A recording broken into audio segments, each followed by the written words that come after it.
अमरावती जिल्ह्यात पावसाची शक्यता वर्तवण्यात आली आहे। ढगाळ तापमानामुळे तापमान आता 3 अंशांनी घटलेलं आहे।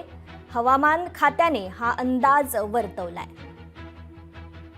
अमरावतीत हलक्या पावसाची हजेरी, ढगाळ वातावरणामुळे तापमान 3 अंशांनी घटलंय। आज आणि उद्या विदर्भात पावसाची शक्यता हवामान खात्याकडून वर्तवण्यात आली आहे। विदर्भात गेल्या 8 दिवसापासून सूर्य आग ओकतोय, कारण अमरावती जिल्ह्याचा पारा हा 44 ते 45 डिग्रीवर गेला होता। परंतु अमरावती शहरात हलक्या पावसाची हजेरी पाहायला मिळाली। त्यामुळे या अवकाळी पावसामुळे हवेत काहीसा गारवा निर्माण झालाय। तर सकाळपासूनच ढगाळ वातावरण आहे, त्यामुळे उन्हाची दाहकता काही प्रमाणात कमी झाली आहे। तर अमरावतीत पारा देखील 45 वरून 42 वर आलाय। तर आज आणि उद्या अमरावती जिल्ह्यासह विदर्भात हलक्या आणि मध्यम पावसाचा इशारा हवामान खात्याने वर्तवलाय।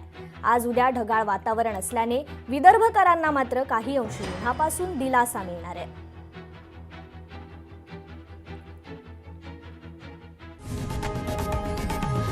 लोकशाही मराठी ऐका, पहा, जागरूक रहा।